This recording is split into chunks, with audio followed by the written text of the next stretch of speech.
Estamos llegando ya al horario y en aras de poder cumplir los objetivos, y uno de los objetivos es hacerlo en un tiempo especificado, agradeceré que se vayan acercando a esta mesa a los panelistas actuales.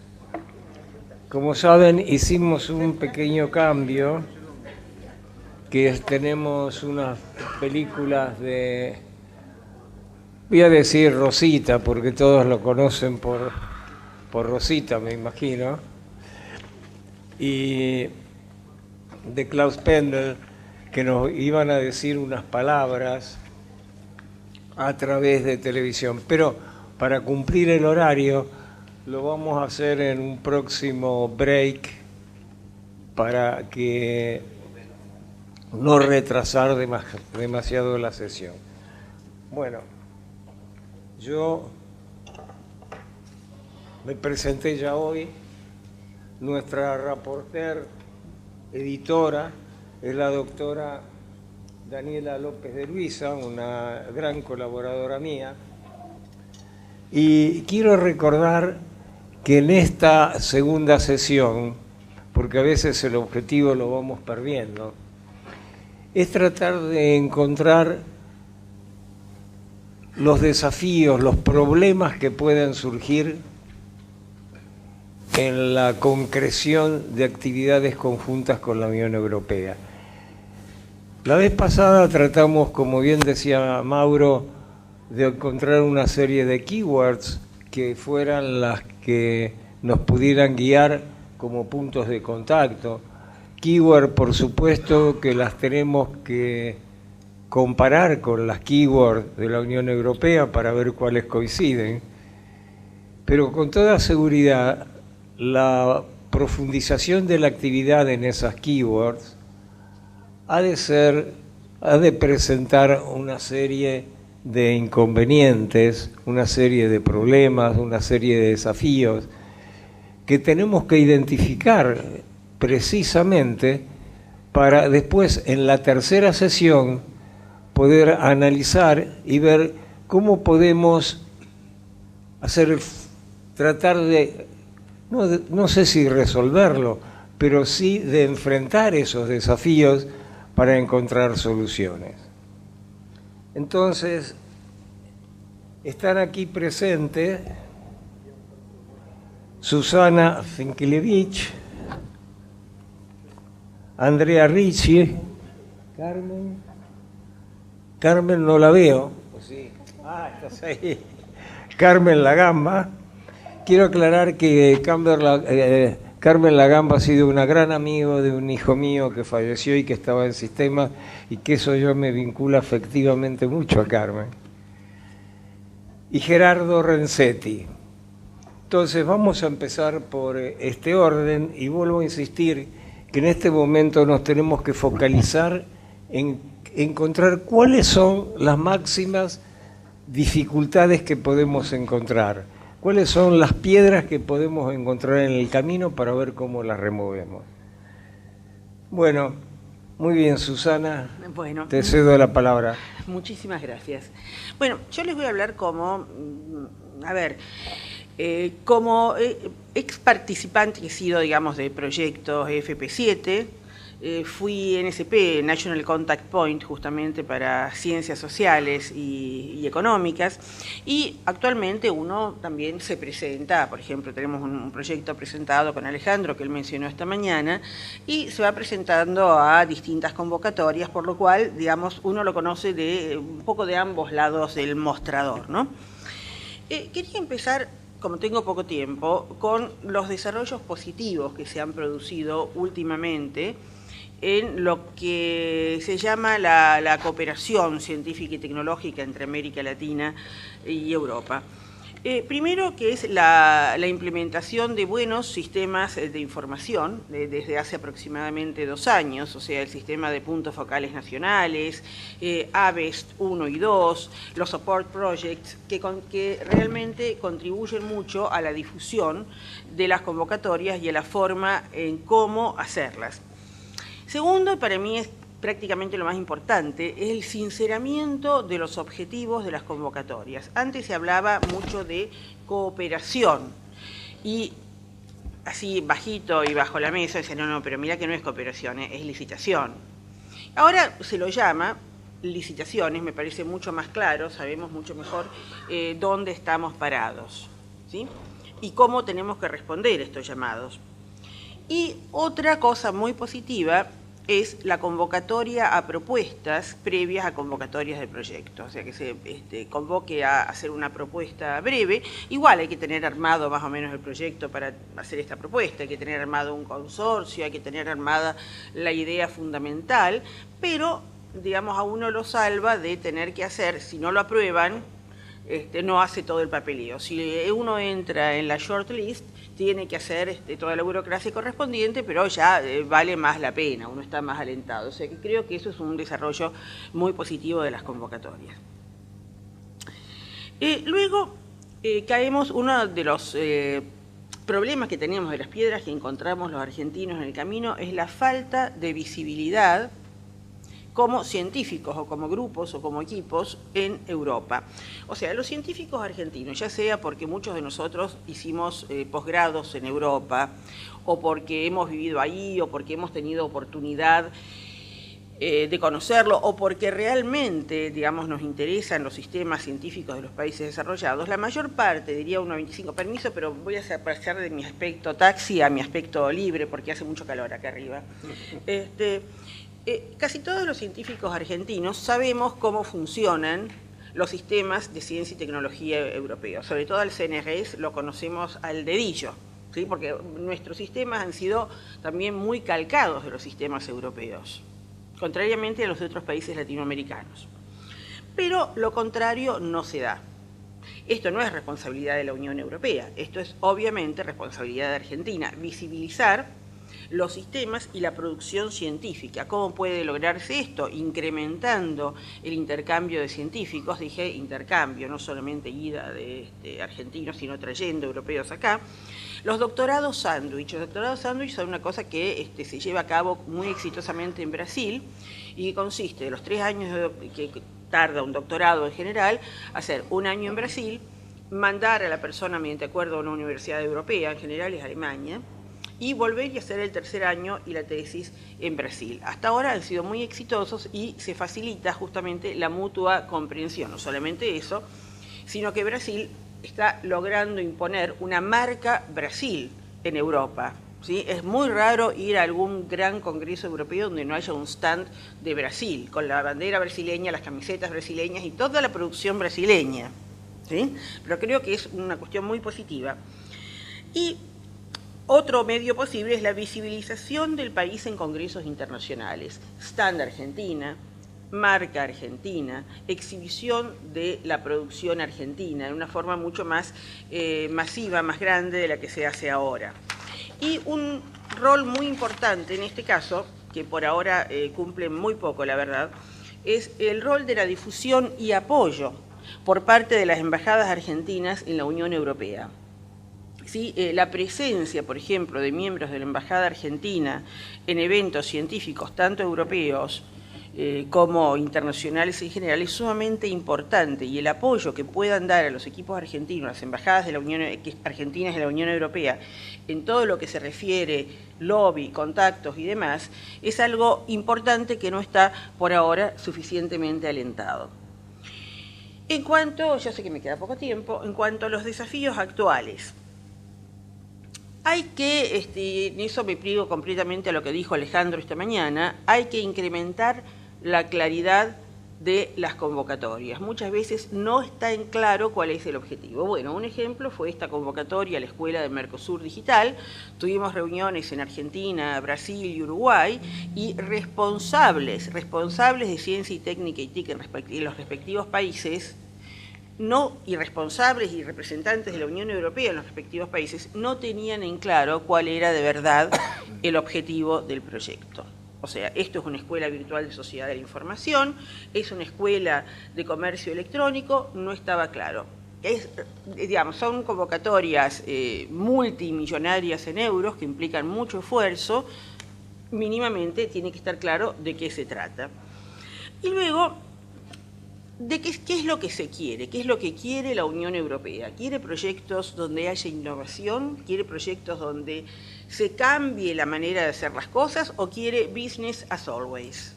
¿Sí? ¿O quiere, digamos, mantener una línea conservadora? Porque muchas veces las convocatorias donde dice innovación, y uno ve los proyectos que ganan las convocatorias, esa innovación no se encuentra por ningún lado. Sigue siendo business as always, pero mejor conectado. ¿Sí?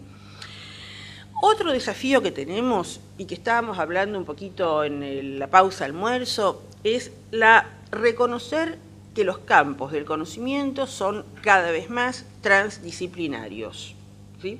Las convocatorias de los ejes que tiene la Unión Europea en general, esos ejes son como las paralelas, no se tocan, nene. ¿Sí? Esos ejes no se tocan. O sea, que si uno trabaja, como es mi caso y el de mucha gente que conozco acá, trabaja sobre el lado social o económico de las TIC, no tiene dónde poner su investigación, porque no corresponde a TIC, porque no está produciendo software, ni hardware, ni robótica, ni nada, pero tampoco es ciencias sociales exactamente porque no está ocupándose de la pobreza. ¿Sí? Está ocupándose de las TIC desde el ángulo de las ciencias sociales o de la economía. Entonces, eso se da también, eso lo digo porque uno llora por la herida, pero también se debe dar en cuanto a otras disciplinas. Bueno, luego, creo que digamos, encarar las convocatorias desde la base de un conocimiento integrado es lo que realmente corresponde a la sociedad del conocimiento en la que vivimos, donde los conocimientos distintos, los campos, se integran cada vez más, considerando sobre todo que las TIC son transversales a casi todas las disciplinas. O sea que es muy difícil desgajarla y estudiar solo TIC sin otra disciplina.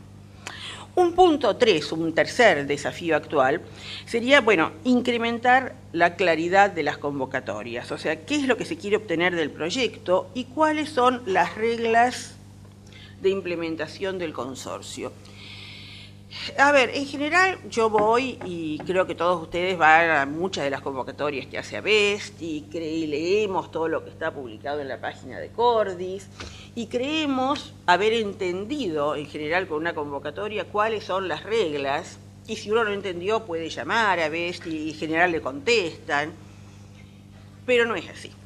No es así porque, y eso ha sido en experiencia de muchas personas, contestan de acuerdo a un set de reglas y esas reglas cambian mientras uno va cruzando el río.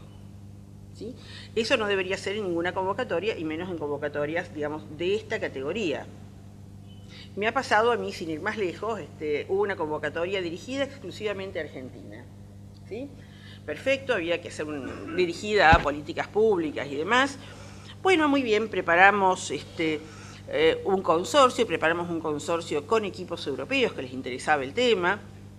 Se presenta, llamamos para decir, lo preparamos con 2 equipos europeos, ¿está bien o deberíamos poner más equipos argentinos? No, nos dicen de ABEST, perfecto, sí está bien. Y tenían razón, o sea, sí estaba bien según la convocatoria. Nos llega de vuelta el proyecto diciendo no, porque si son argentinos tienen que hacerlo con equipos argentinos. Pero esto no está en ningún lado de la convocatoria, no importa. Bueno, eso es, digamos, uno de los desafíos que es jugar deslealmente, cambiar las reglas en mitad del juego. No se puede. Y sin embargo, esto se hace y esto es una de las cosas que ahuyentan a mucha gente para que no se presenten. O sea, y hay información para todos.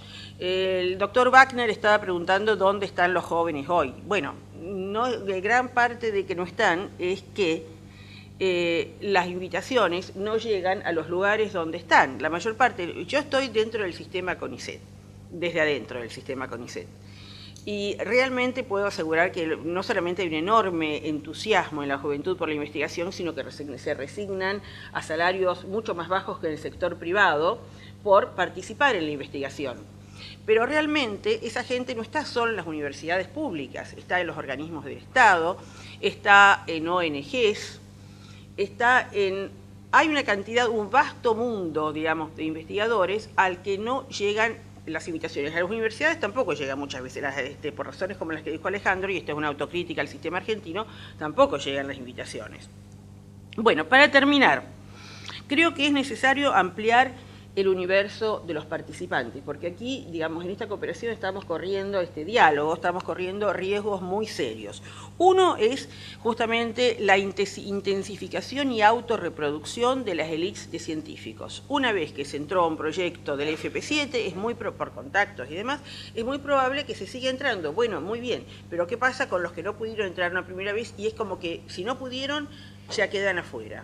Es esa percepción de la inutilidad también lo que ahuyenta a muchas presentaciones. Luego, las dificultades burocráticas.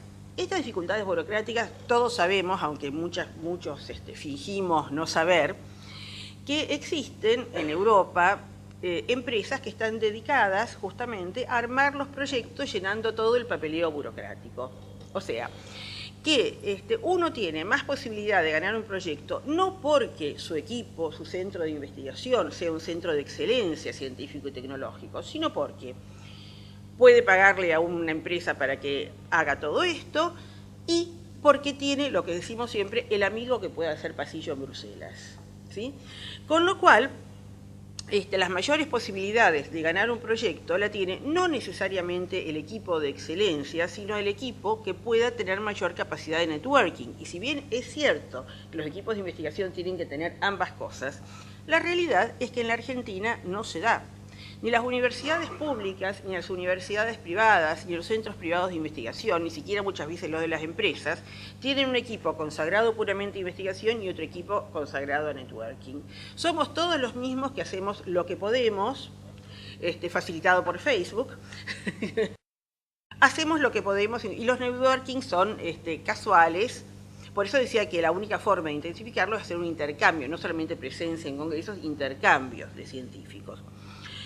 Entonces, la cuestión es, hoy día creo que los científicos argentinos que participamos en este tipo de diálogos nos hemos enfrentado a dos cuestiones a resolver. Una es cómo meterse en el juego, ¿sí? Que es la fundamental, cómo meterse dentro de la cancha. La segunda, que debería ser la más importante, es cómo jugar. Bueno, muchas gracias. Muchas gracias.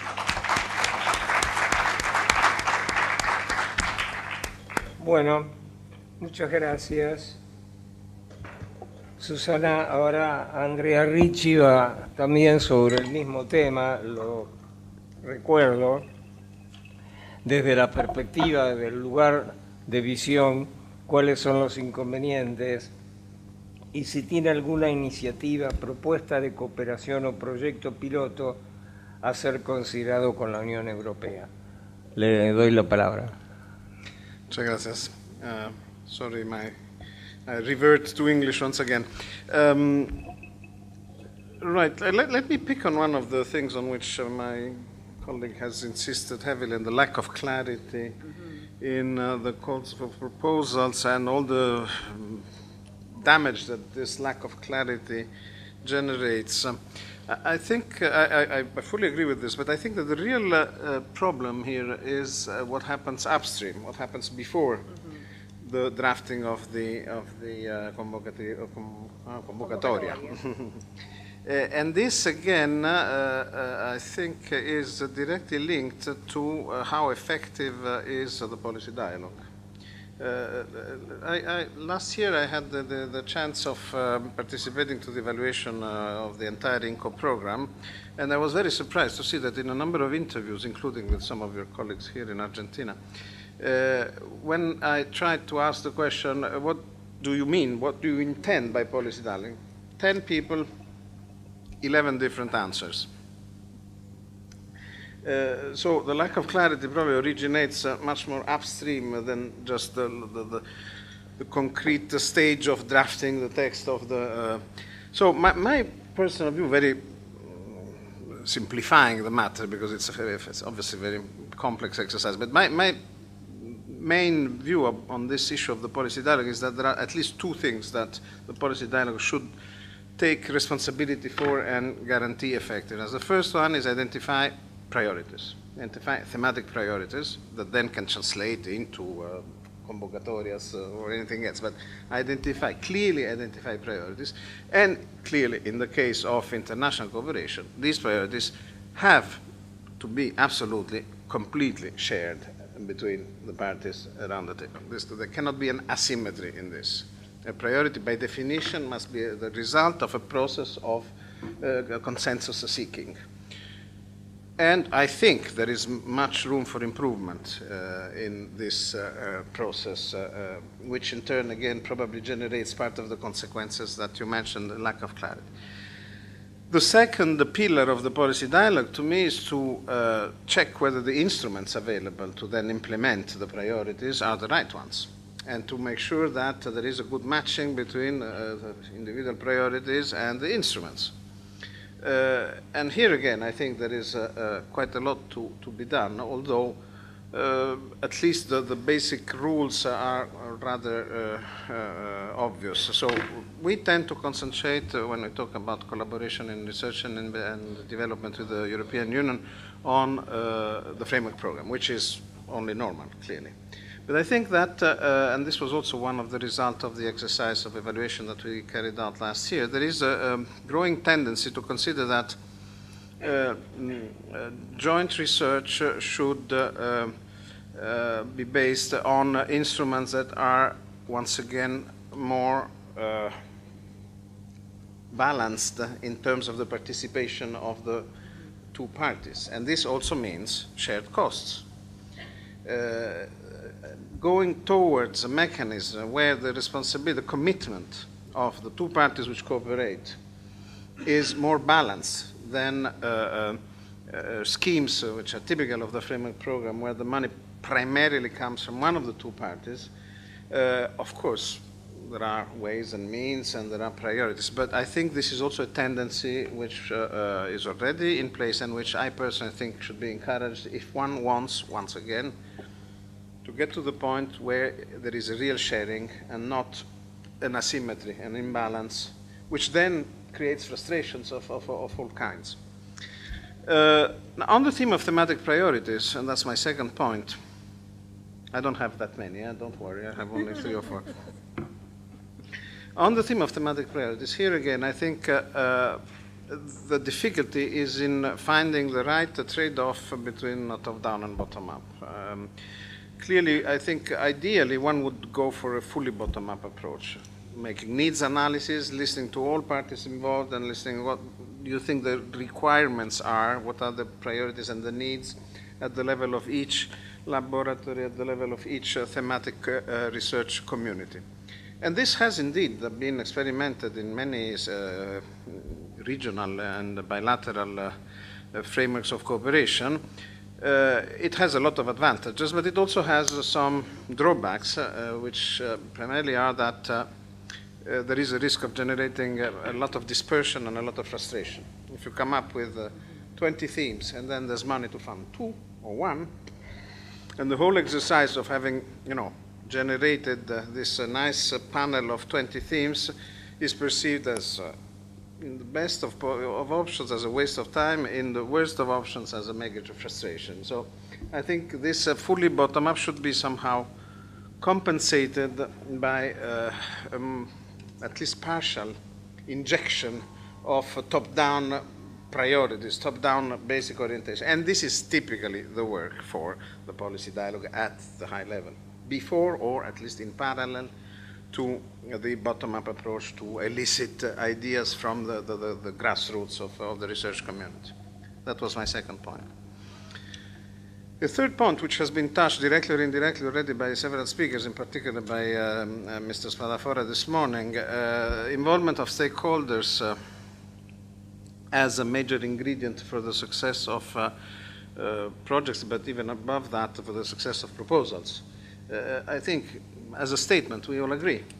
It's quite obvious. Who would say that it's not important to involve stakeholders in research? But how to do it, I'm not sure that this is completely clear. And I don't have a recipe there. What I simply would like to say is that you cannot expect to be able to involve industry or other policymakers at a fairly late stage when the proposal is being prepared, if you have not involved the key stakeholders in the earlier stage of defining objectives, of ascertaining that the ultimate goals of research are shared, etc. You cannot define goals of research, and then only after that go and find the stakeholders who would want to recognize themselves in these goals. You have to do that before. So stakeholders involvement important, but here again, anticipation, I think, is the name of the game. I only will have another, but I had more, but the chair told me that I only have 30 seconds, so I will try to use this with one last point, which has also already been touched several times, and this is the issue of the initialization of the consortium, how to find the proper partners, how to find the right partners, the matchmaking, whatever you want to call it. Here again, I will draw from the experience of evaluation last year, where it was noted, and this is not only for Latin America, it's true for all regions of the world with which the community, the European Commission collaborates. There's been a mushrooming of things like, virtual matchmaking through the internet, nice databases which are dispatched across the planet. It does not work. I mean, 99%, maybe in some cases it may work.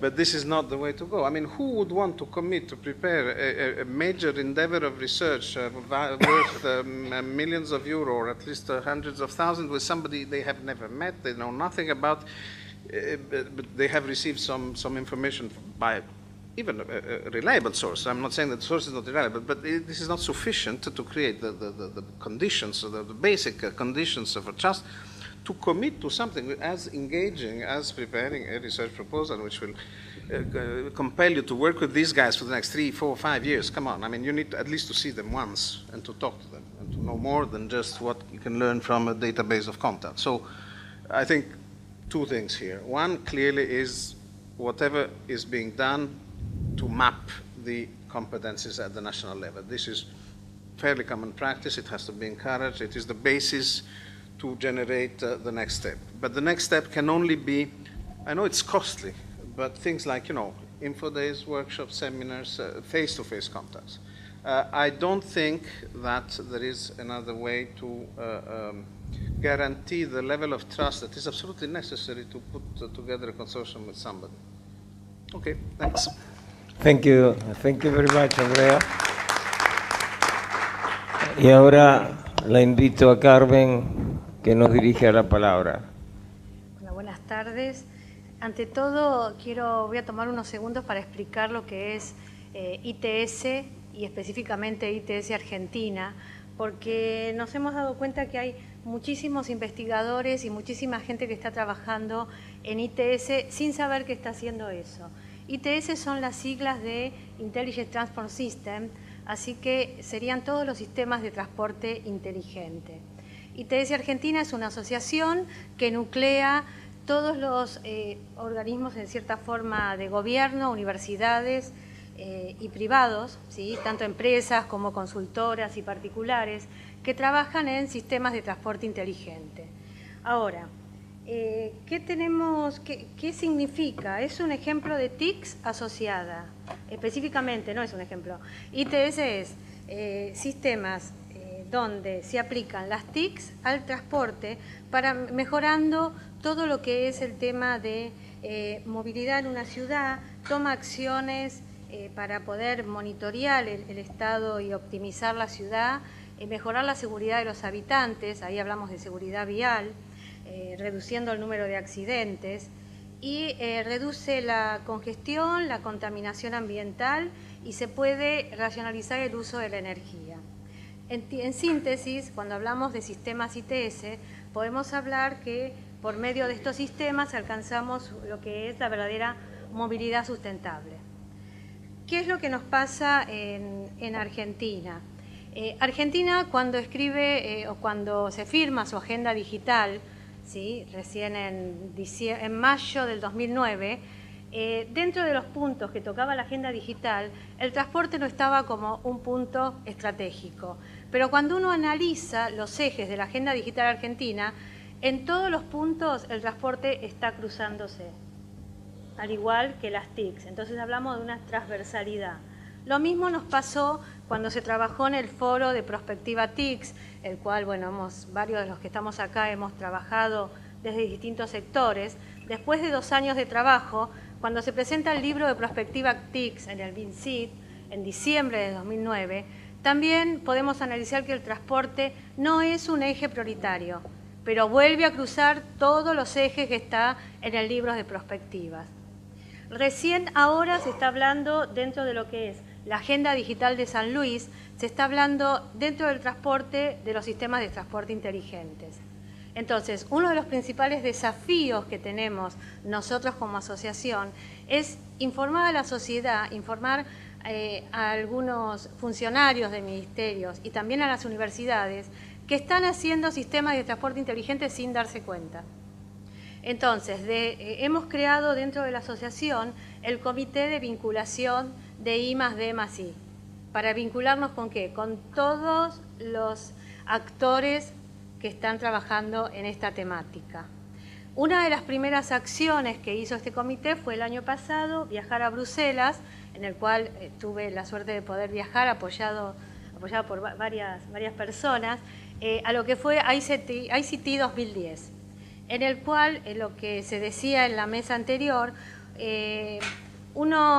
si bien específicamente cada convocatoria también de la Unión Europea en el 7º programa marco, vuelve a estar presente el transporte. Ahí sí es un eje dentro de los distintos ejes, pero a la vez se abre en todos los demás puntos, todos tocan con algo de transporte, todos, desde energía, cambio climático, salud, educación, todos están tocando un tema que tiene que ver con el transporte.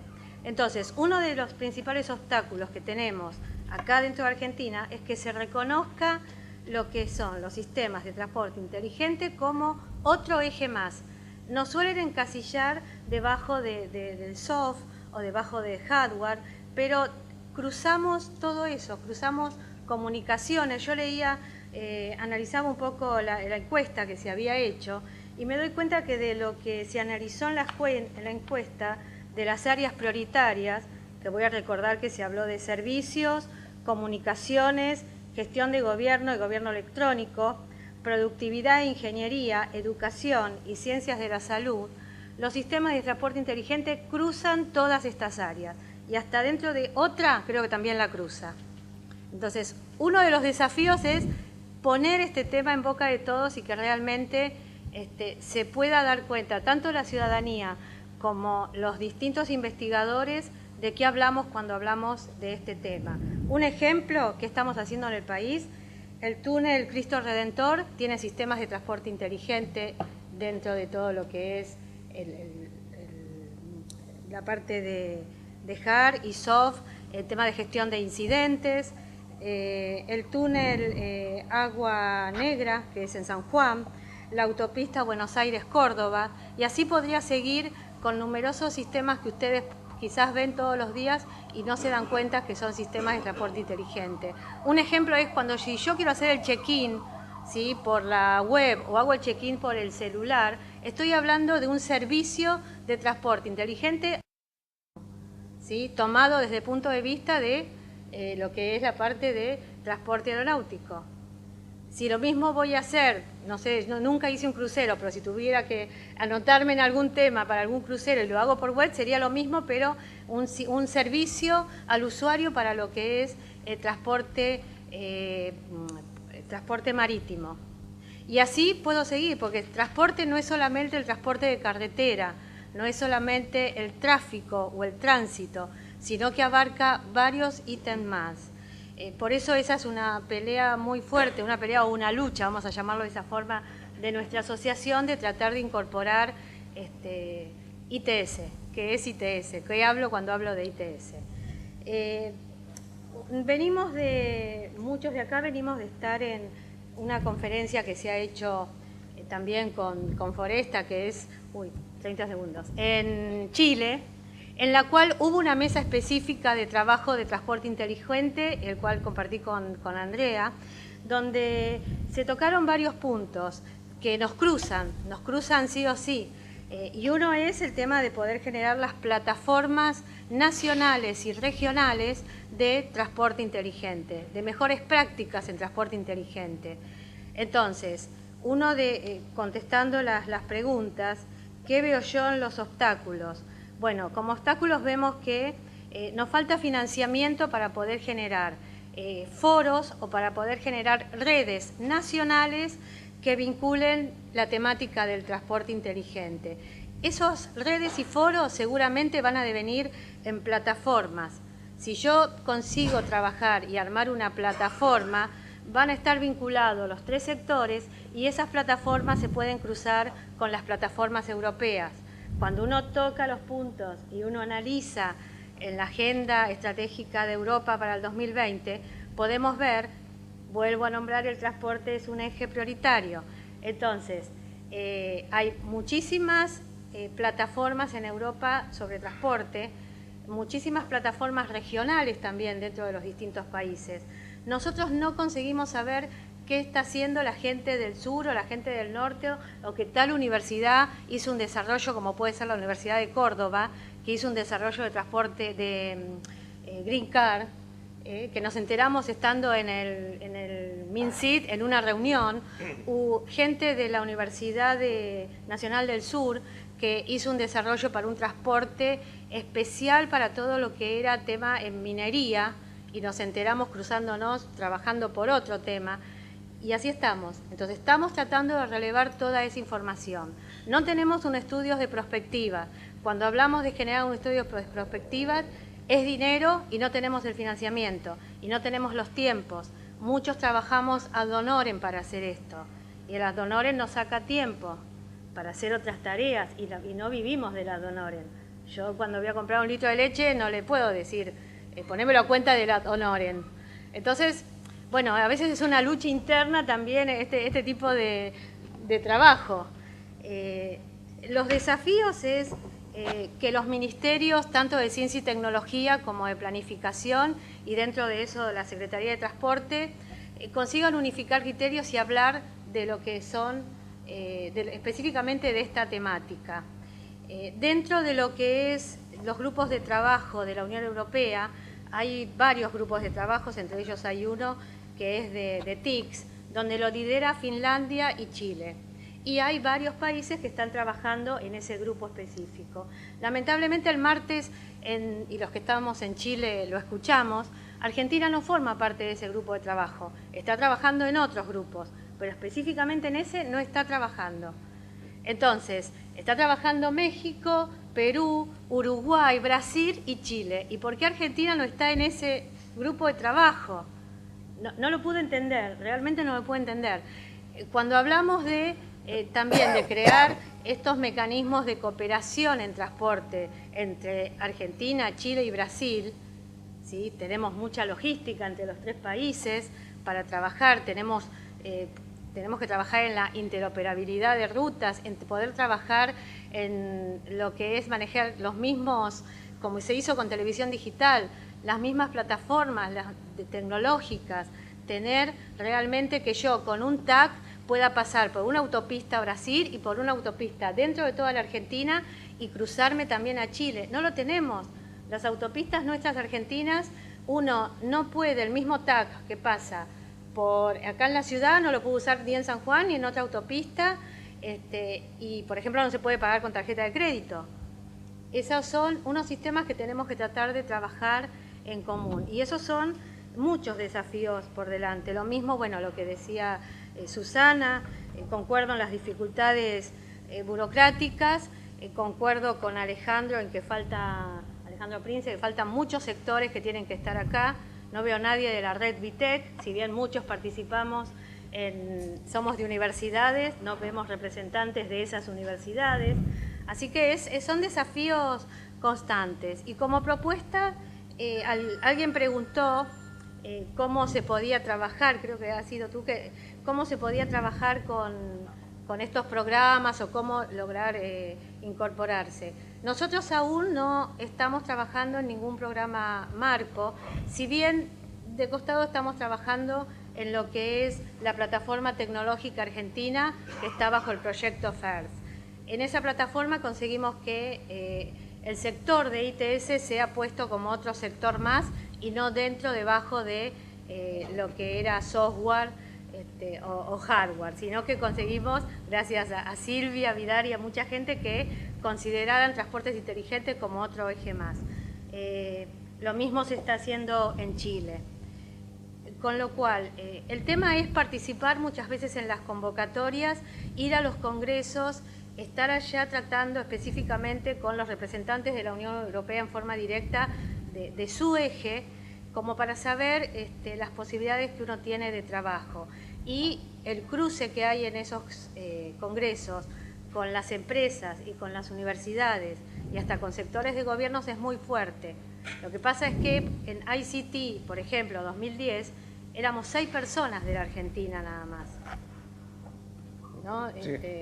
Éramos 6 personas, con lo cual es muy difícil cuando a nivel país no hay cierto empuje para poder ir a estas convocatorias. También nuestra realidad es que no estamos en Europa, donde todo es más cerca, e ir de un congreso en Italia a ir a un congreso en Francia es mucho más cerca. Para nosotros hasta nos cuesta movilizarnos dentro de la Argentina. Entonces es difícil, ese es un desafío muy grande que hay que tratar de conseguir, vuelvo a hablar, financiamiento y apoyo para poder trabajar esto. Pero creo que si conseguimos estos pasos, conseguimos que esa vinculación directa entre los sectores de gobierno en sí, me parece que va a ser muy probable que la Argentina pueda aparecer en distintos proyectos con la Unión Europea y presente mucho más proyectos de los que presenta. Muchas gracias.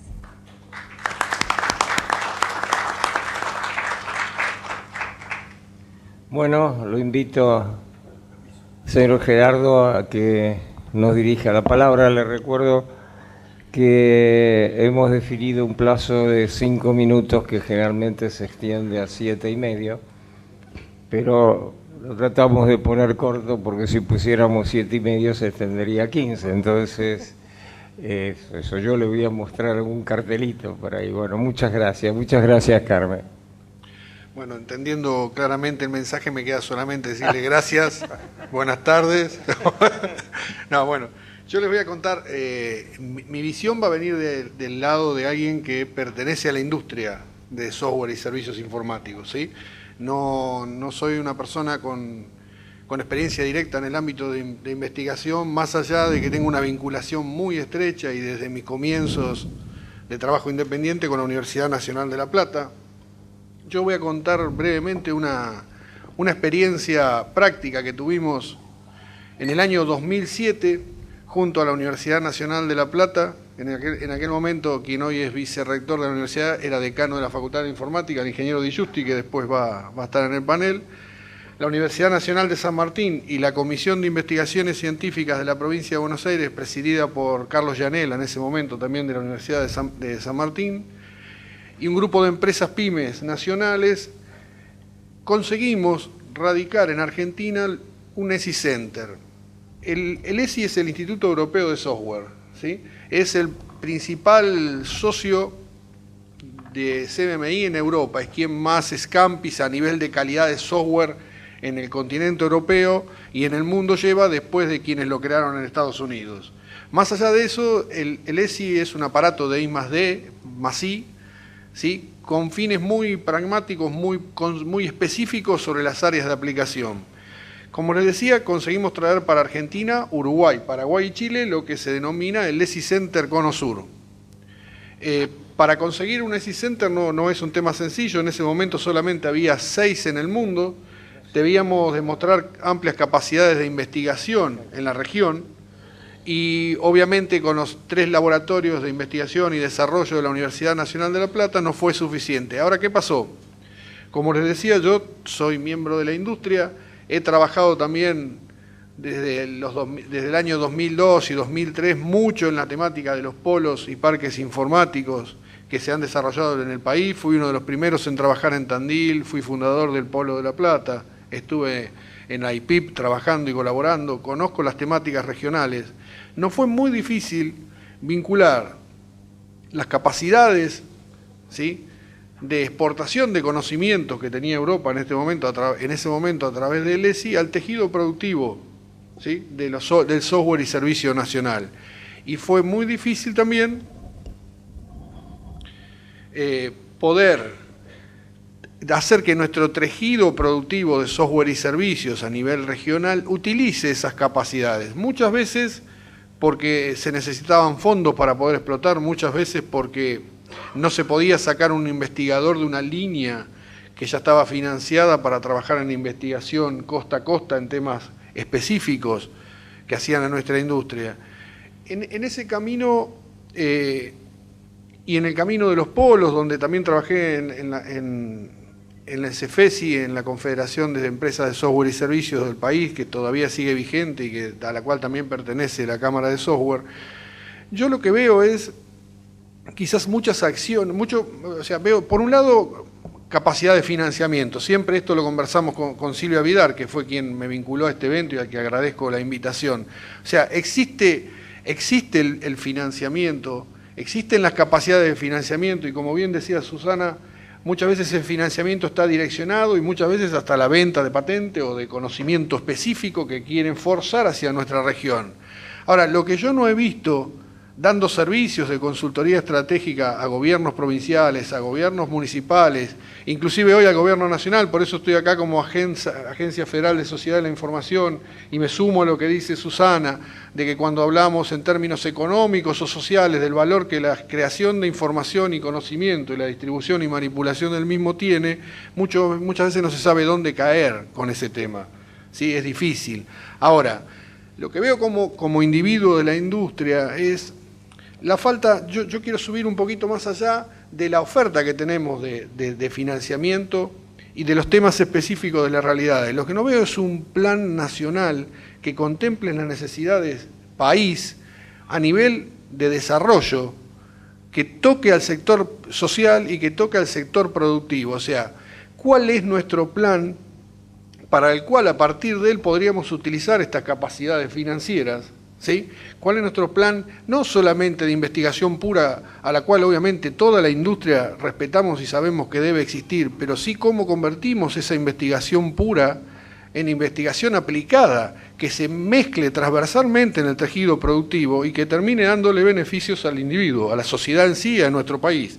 Entonces yo tomé algunos pequeños...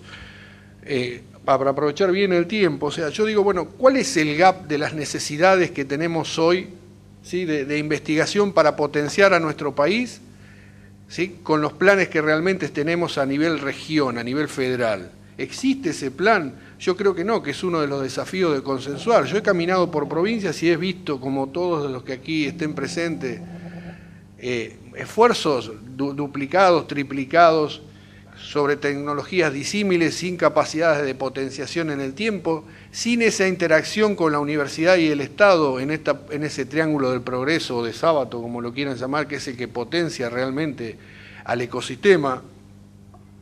¿Cómo construimos este tejido mixto? O sea, nosotros tuvimos éxito en la construcción del tejido mixto del ESI Center Cono Sur.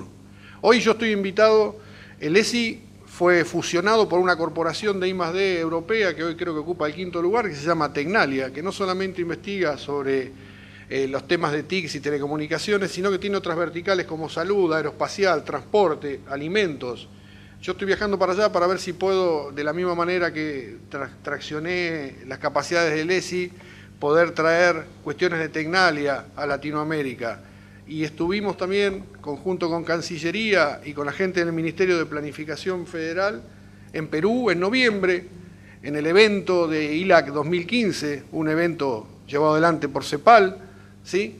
Donde a nivel regional discutimos 26 puntos, un documento estratégico como región, ¿sí?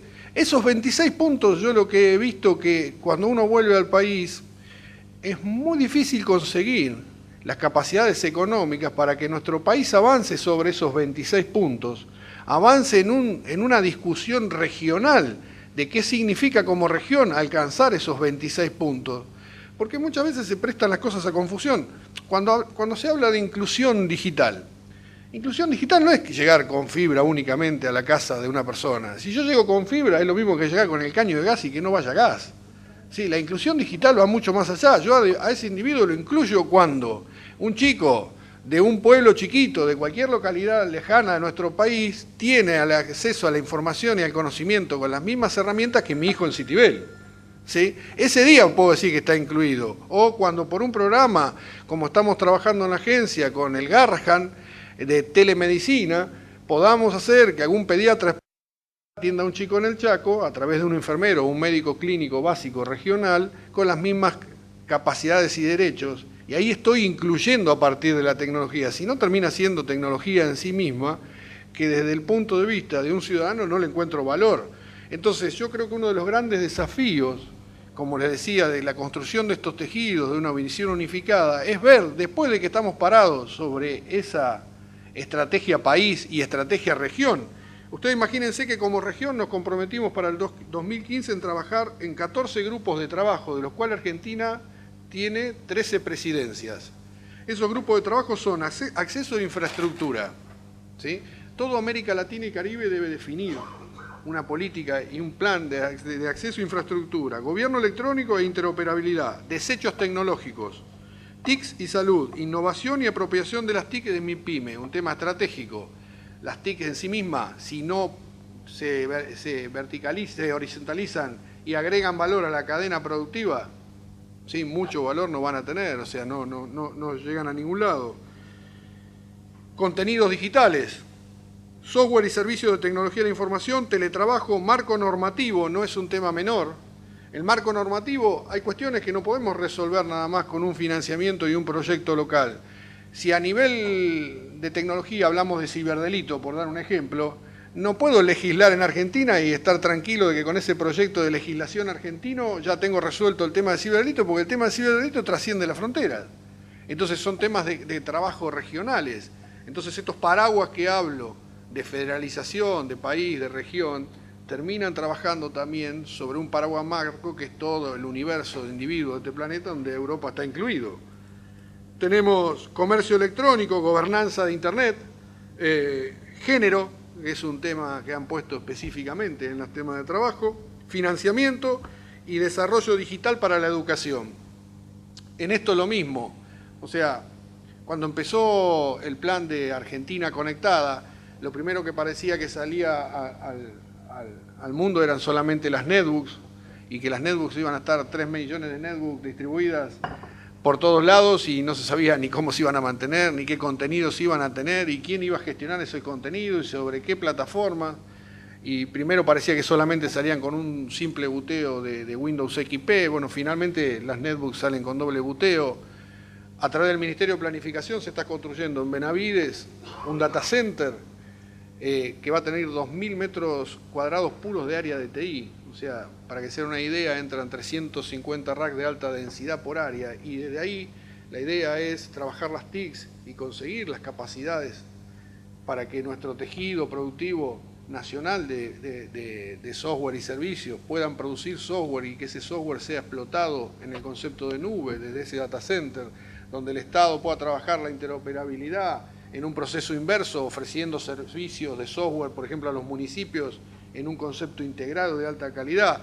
Yo creo que tenemos que trabajar en todos esos planes, y creo que uno de los obstáculos y una de las cuestiones más importantes, y que me apoyo en lo que decía Susana, es ver cómo, a partir de toda esta planificación que creo que debemos cerrar, cómo hacemos para machar estas necesidades y estas capacidades nacionales y regionales con lo que viene en el forcet de la oportunidad de dinero, y de decir, este dinero viene encaminado para esta cosa y bajo estas condiciones. Bueno, ver cómo, porque si no, yo creo que van a ser, son un montón de hechos aislados que no nos dejan valor, ¿sí? Acá tenemos un gran exponente del concepto de agregado de valor, a Carlos, que lo he escuchado y aprendido de él muchas veces, y no nos dejan valor a nivel global, a nivel país, ¿sí? Y bueno, y después el otro gran desafío es cómo mantener lo que hemos obtenido a partir de esos proyectos dentro de un plan integral en el tiempo, cómo lo potenciamos, e inclusive cómo llegamos a explotar esas capacidades nuevas desarrolladas a partir de los planes y de los financiamientos como un servicio de exportación de conocimientos desde Argentina. Les cuento un breve ejemplo chiquitito. En el tema de televisión digital abierta, todo el tema de interactividad fue desarrollado por la Universidad Nacional de La Plata, un producto llamado Ginga, basado en una tesis de Brasil, que simplemente es una tesis más allá de lo que Brasil salió a decir todo el tiempo, y hoy en un marco normativo de televisión digital latinoamericano casi unificado, La Universidad Nacional de La Plata, apoyado por Cancillería y por la Agencia Federal, está saliendo a exportar ese conocimiento de cómo implementar la televisión digital, ¿sí?, en estos países como Ecuador o cualquiera de los países de la región interesados, sí, que inclusive puede promover después a nuestra propia industria de decodificadores que exporten. Entonces, en esos desafíos creo que tenemos que trabajar, no simplemente en cómo obtener el dinero para un tema específico, sino cómo generar este ecosistema productivo y potenciador de nuestro país y de la gente, ¿sí? Así que bueno, esa es mi visión. Muchas gracias. Yo quisiera, antes de iniciar el debate, como decía Uriel, podía estar sentado del otro lado. Mi experiencia ha sido con la National Science Foundation cuando era joven, CITEF acá, donde trabajé 10 años, la empresa donde trabajé 30, 40 años, compartiendo con la academia y después la academia pura. Si yo hago una pequeña síntesis, veo primero que parece que esto de esos proyectos es para iniciados. Tomo un poco las palabras que yo dije. Hay un conjunto que sabe cómo se hace, trata de guardar el secreto de cómo se hace, porque como hemos dicho que es muy competitivo, cuanto menos lo difunda, más chances tengo, y son iniciados. Otra cosa que también oí es que es interesante, es una falta de definición precisa de prioridades, quizás derivadas de un desconocimiento de qué es cada cosa y cómo se utiliza. Es cierto que las disciplinas tan transversales como es las TICs, es a veces difícil de poder ubicarlas. Las verticales tienen una posición mucho más definida, la transversabilidad es mucho más compleja de usarlo. Es una herramienta más que un nicho de investigación. Y finalmente, lo que parece, y esto lo estoy dando para iniciar el debate, parece que a veces logramos poner el carro delante de los caballos. Es decir, que primero hacemos algo y después vemos cómo lo tiramos. Y eso es muy cierto.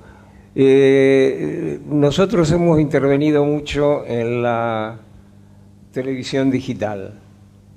Ya no recuerdo cuánto tiempo hace, pero Roberto Pintos, el secretario de Comunicaciones de nuestro país amigo y vecino Brasil, cuando organizamos aquí un seminario, llamé a 2 personas, a el secretario de Comunicaciones de Argentina, con quien ni pude hablar ni me contestó, y pedí a la embajada que me lo invitaran a Roberto Pintos, y ellos me dijeron, le doy el teléfono de Brasilia, porque va a ser más fácil que usted se comunique. Llamé por teléfono a Brasilia, un teléfono estaba ocupado, el otro teléfono no dio ocupado, atendí a un señor, le digo buenos días, quiero hablar con el señor Roberto Firmas. Yo soy Roberto Firmas. Ah, mucho gusto, lo quería invitar para la semana que viene un evento aquí. ¿Cuándo es? Tal fecha. Este señor llegó a las 4 de la tarde, porque era feriado en Brasilia, estuvo presente en todo el acuerdo. Yo le dije, has de tener compromisos con la embajada. No, dice, no tengo ningún compromiso, lo invitamos a cenar. Y a las 3 de la mañana tomó el avión de regreso para estar en su oficina. Eso refleja realmente una forma de ser muy diferente, que de alguna manera tenemos que ayudar a cambiarla, que es involucrarse. Y en aquel momento hablábamos mucho de inclusión digital. Yo decía, la gente no sale a la calle gritando quiero televisión digital. Nadie salía. No salen ahora. Entonces, ¿para qué la queremos? ¿Para fútbol, para todos? ¿Para qué la queremos? Si hay algo que tiene es inclusión digital. Nosotros nos jactamos de tener pocos analfabetos, pero ya analfabeto no es el que no sabe leer. Analfabeto es el que no sabe hacer uso de las tecnologías de la información. Dicho esto, con usted ven con mucho optimismo y muy poca acidez, Declaro abierto el debate para las preguntas. Pero esa experiencia la viví yo. Muy brevemente, quería, ahora desde este lado, no como moderador ni como nada, como participante, me permito disentir un poco con parte de lo expuesto por el último orador, en cuanto a que nosotros buscamos, y para focalizarnos en el tema que nos trae hoy aquí, que es la cooperación con Europa. Si no recuerdo mal, creo que dijiste algo así como que buscamos fondos en la cooperación con Europa, y en realidad podemos tener muchos fondos, inclusive proveniendo del Ministerio de Planificación o del que fuera. Yo personalmente creo que si el objetivo es conseguir fondos, estamos cerrando el camino. Creo que el principal objetivo de la cooperación con Europa tiene que ver con el modo en el cual funciona el mundo hoy. Hoy no podemos hacer nada solos. Si no cooperamos, más allá del dinero que aporten, que obviamente siempre es bienvenido, pero si no cooperamos, si no interactuamos, si no nos conocemos, si no nos involucramos con lo que se hace en otros lugares del mundo, estamos fritos, perdón, no sé, por ahí yo interpreté mal el mensaje, ¿no? Pero creo que por ahí pasa la cosa. Si vamos a recibir fondos, bienvenidos. Me parece que ese no es el eje. No, en ningún momento quise decir que el foco era recibir fondos. Simplemente lo que decía es que esos fondos deben estar, si cuando se reciban, dentro de una planificación. Es más, si volvés un poquito atrás, una de las acciones concretas de vinculación e interacción fue el ESI Center Conosur.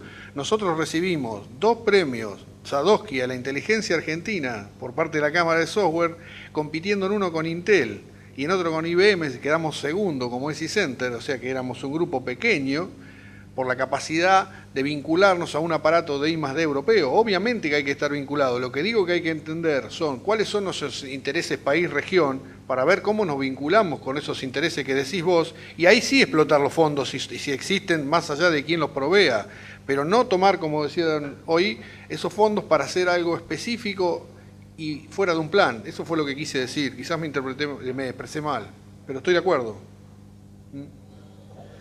Bueno, tengo 3 preguntas distintas para los 3 primeros panelistas. Son preguntas que en realidad quiero compartir con ustedes, a ver si encuentran alguna respuesta. En relación a lo que decía Silvia de la invisibilidad de los científicos argentinos, Susana, perdón, discúlpame.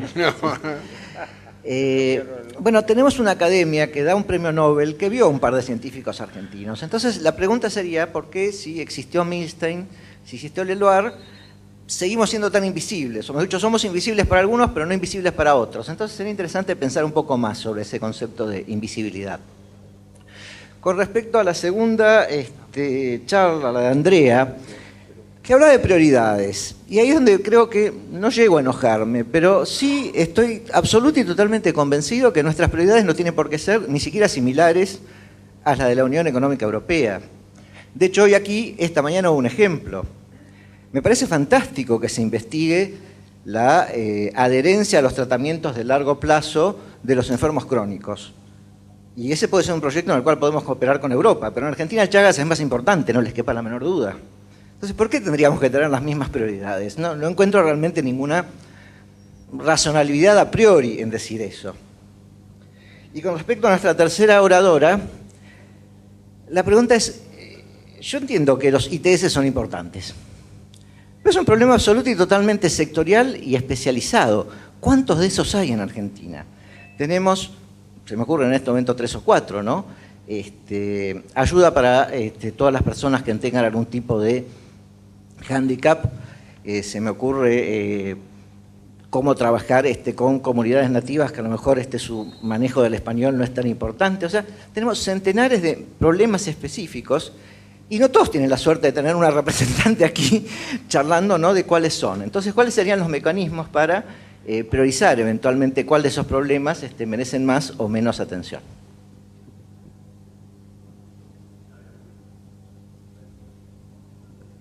¿Alguien más?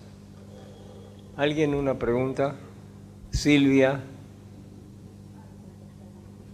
Bueno, también como Uriel, ahora desde abajo, o sea que voy a criticar a lo loco. No, simplemente, hay un tema que me parece que hay que ponerlo como obstáculo y es que cuando uno presenta un proposal, o los latinoamericanos, que en realidad mi visión es latinoamericana, no solo argentina, cuando se presentan proposals, uno ve que hay pocos evaluadores latinoamericanos. Is that true? Not so many Latin American evaluators, reviewers. In the European Commission? Yeah. No. They are not. So I would like afterwards, Leonardo Piccinetti, to tell us something about it. I mean, the capability to be a reviewer.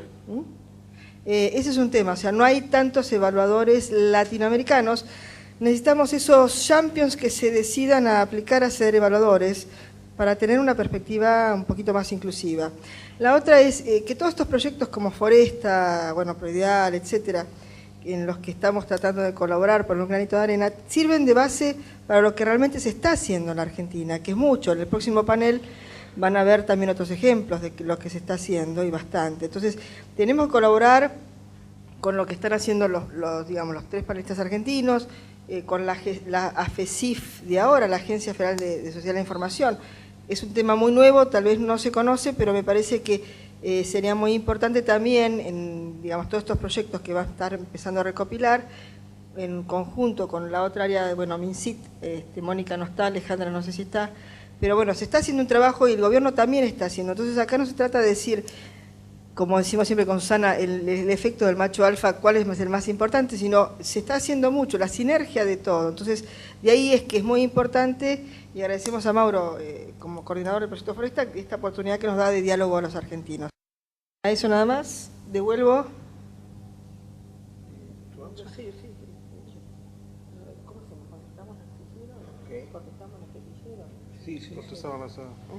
Ok, sí, sobre lo que me decías de la invisibilidad, yo no dije que los científicos argentinos sean invisibles, pero una cosa es conocer 2 o 3 premios Nobel, y otra cosa, que nuestros premios Nobel no son muy tantos en ciencia, son en literatura, cosas por el estilo, pero no en ciencia.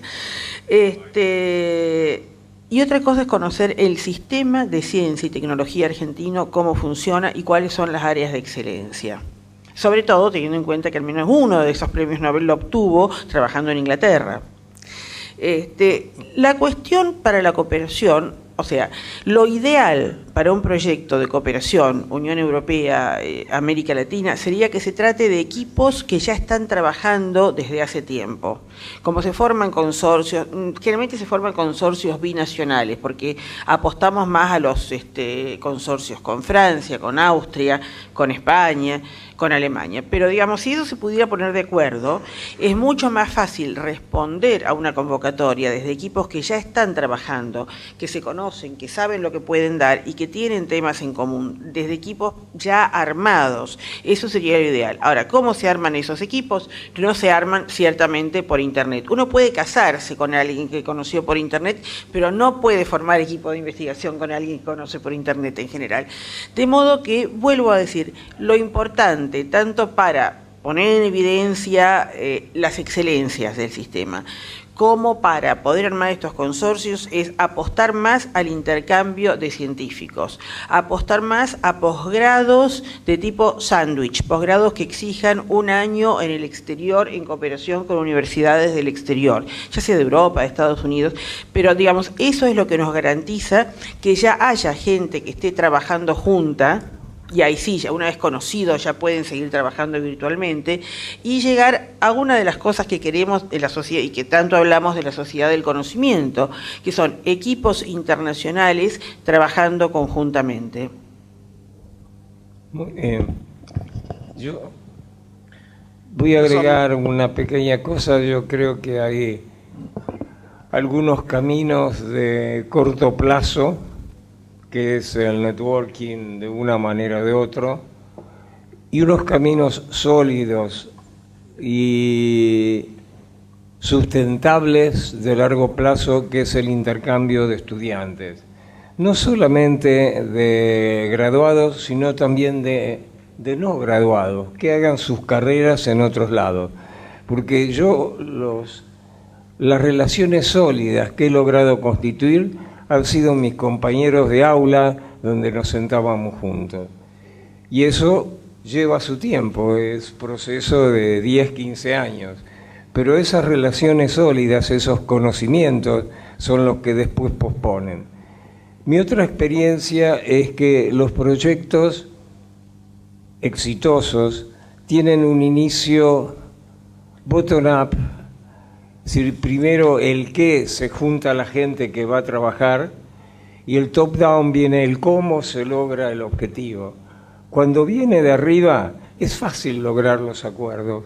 Hacer un MOU es una cosa que cualquier universidad extranjera está desesperada por hacerlo, pero que ese MOU fructifique en un proyecto, si no haber nacido de abajo, es dificilísimo.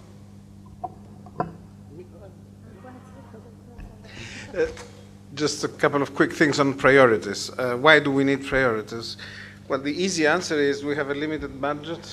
If we want to do anything together, we have to make choices. So at some point, we need to make priorities. Now, having said that, we may decide that we don't want to do research together. No problem. Then we don't need research priorities. But if we somehow start from the assumption that there is scope for doing profitably for both parts research together, then we need priorities. Now, how to select priority? It's an easy task to classify them. To select them is a completely different story, and it's a policy story. Classification, you may easily say, okay, first thing, you have global challenges which can only be solved globally. That's the most obvious areas where joining efforts would make sense. Climate change, lack of natural resources, etc. Then you have a second category, which is local problem with similar solutions. Okay, the problem is not global, it's local, but you can imagine that there is a significant synergy and effect of scale by developing solutions that can be applied in various places. And then you have a third vast category, which is problems which today are local, and apparently there is no global solution, but who knows? Aging. Look at aging. Or other social issues which today are affecting with very differentiated emphasis the various regions of the planet, and which call for ICT solutions which need to be rapid and advanced in certain places and can be put as a second or third priority in other places because the problem is just less urgent. Well, do we want to include that in a common agenda? Well, it's a typical political issue. I'm not saying that there is a standard systematic recipe to identify research priorities. There is maybe a way of classifying them. Then it's left to the stakeholders, policymakers involved to say whether they are interested in engaging in joint research and what the criteria for selecting are. But resources are limited, so a choice is necessary in any case. The answer is that a scarce resource of the amount of scientists we have ended working up to solve European problems. This is the priority selection matter. Well, it's a long story. I mean, I can keep going, but I don't want to keep too much the floor. Let's say that you have to look for a mutual interest, of course, for a mutual benefit. So solving European problem may be of, in some cases, I don't have an example, but solving a European problem may well be in the interest of a third country and vice versa. I don't know. It depends. It could be. Yo me voy a tomar el atrevimiento de contestar también la segunda pregunta, lo que preguntabas a Andrea. No está Alejandro acá, Prince, no lo veo. Voy a hacer la mala quizás de la mesa y no voy a ser políticamente correcta, así que pido disculpas. Pero tú has dicho que ciertas prioridades de investigación de la Argentina no tienen por qué ser las mismas que las de la Unión Europea. Yo voy no a disentir, sino siento con vos en eso, estoy totalmente de acuerdo, pero me parece que si hablamos del 7º programa marco específicamente y si hablamos de los programas para poder trabajar, formar los consorcios y trabajar en investigación conjunta, esto va a funcionar de una forma muy concreta y sencilla. Si yo estoy poniendo el financiamiento y el dinero para hacer una investigación, yo soy la que va a definir cuáles son los ítems y lo que yo necesito que se investigue. Me parece que hay temas muy en común con la Unión Europea y el dinero para, así en forma concreta y por muy bruta quizás, voy a decir que el dinero lo estaría poniendo la Unión Europea, con lo cual, si bien podemos no coincidir en algunas prioridades de investigación, en otras sí coincidimos y tratamos de buscar las áreas que coincidan. Por eso me parece que trabajar en estos programas implica, a ver, qué es lo que tenemos en común y qué es en lo que nos podemos apoyar mutuamente y trabajar en conjunto. Y las áreas en que nosotros tenemos que trabajar e investigar irán por otro lado o buscaremos otro financiamiento por otro lado que nos ayuden a investigar en esos puntos específicos. Eso en cuanto a la segunda pregunta. Y en cuanto a los sistemas que yo he defendido y hablo específicamente de los sistemas ITS, soy una defensora de las TICs en todos los ámbitos. Hoy por hoy, hace unos años que estoy trabajando en el nicho específico de los sistemas de transporte inteligente. Vengo de electrónica, con lo cual he trabajado en transmisión de datos, ¿sí? En toma de datos, transmisión, convertirlos, procesarlos y dar algo en cambio. Con lo cual, mi función se puede tomar en varios ámbitos. Pero más que nada, cuando planteamos el tema de transportes inteligentes y por qué es tan importante, uno de los puntos prioritarios que tienen todos los países y a nivel mundial es bajar la tasa de mortalidad por accidentes de tránsito. Argentina, no recuerdo muy bien, pero aproximadamente puede estar entre los 10.000, 12.000 muertos por accidente de tránsito por año, sacando los varios miles de personas que quedan con lesiones físicas de por vida, porque eso nos olvidamos. Siempre contamos la cantidad de muertos que hay por accidentes de tránsito y no las personas que quedan con parálisis, que pierden un brazo, que tienen otro tipo de problemas. Esos son puntos en la agenda europea, son puntos importantísimos. Por eso se habla de los sistemas de transportes inteligentes, porque esos sistemas son los que ayudan a reducir la mortalidad en accidentes de tránsito.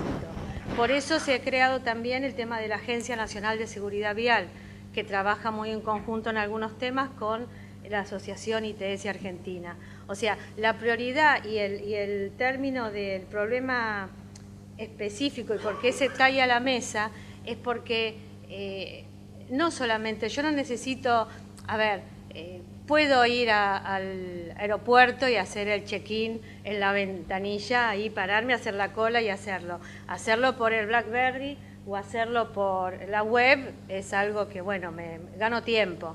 Después veo para qué el tiempo lo gané, pero gano tiempo. Pero tratar de solucionar con los temas de que son específicamente de seguridad vial, sí vamos a ganar mucho, vamos a ganar reducir esto.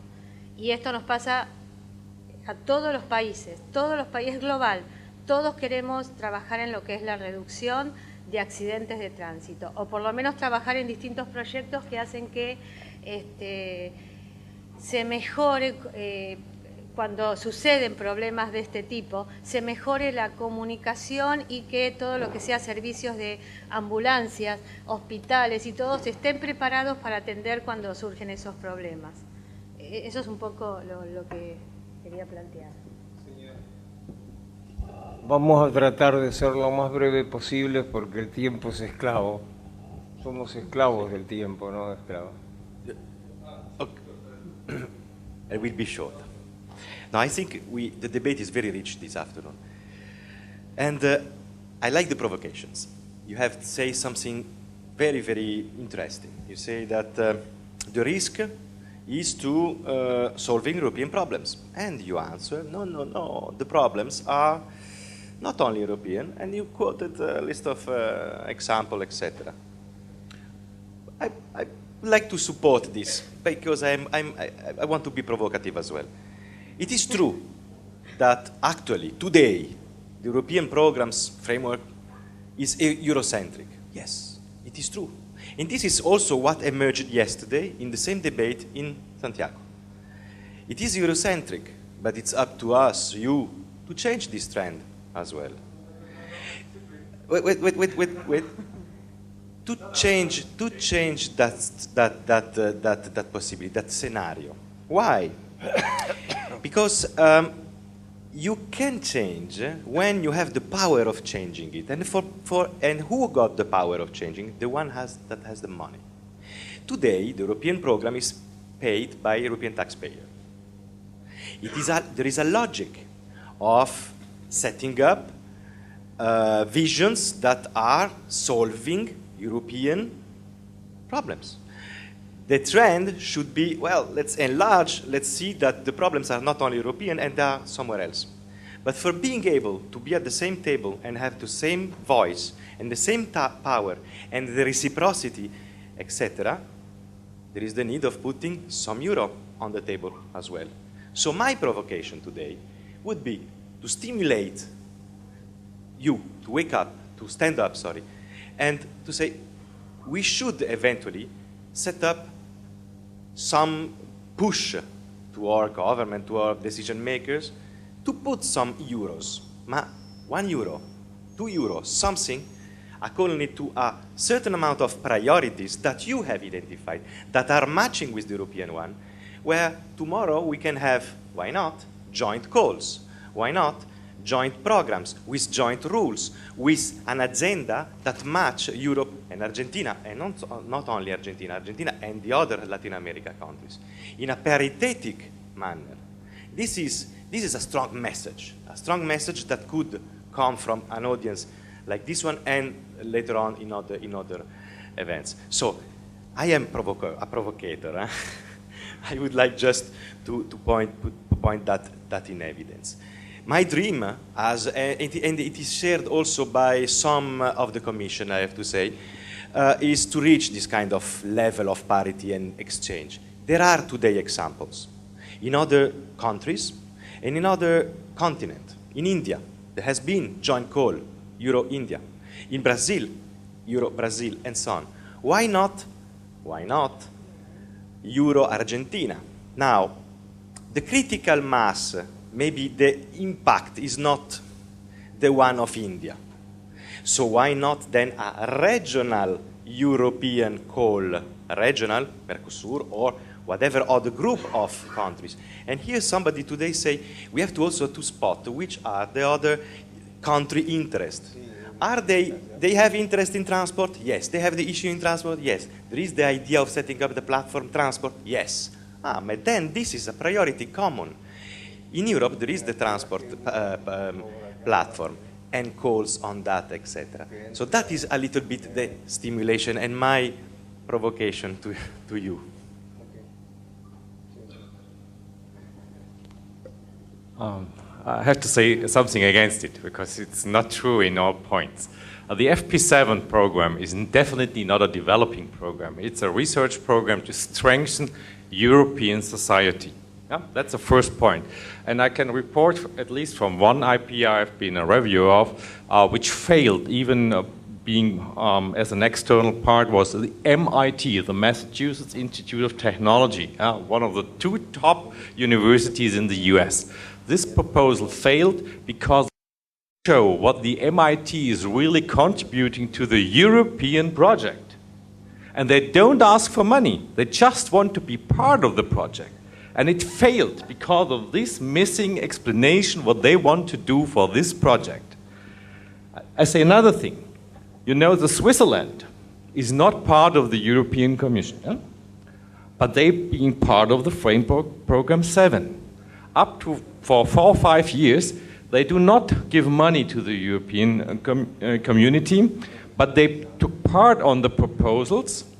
And if they win a proposal, then the Swiss government give the money to the universities of the Research Institute of Switzerland, which they have asked for. Not the European community gives the money, but the Swiss government does it. Today, Switzerland has joined the FP7 program. So they give, I don't know, 50 million, 100 million, I don't know how much, to Europe.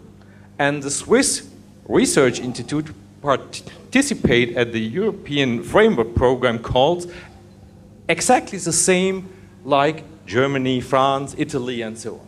And in case they fail in the proposals, they don't get back the money. So, but they are not part of EU. That's the important thing. And they have interest to be part of this framework program, because otherwise, if they do not be part of this program, they lose a contact to the research in this much bigger area. And that's the reason why they want to be part of this. And that exactly same is true for Israel, which is part of the FP7, which is not part of Europe. So that I wanted to say against a little bit what you said. Dr. Wagner, thank you very much.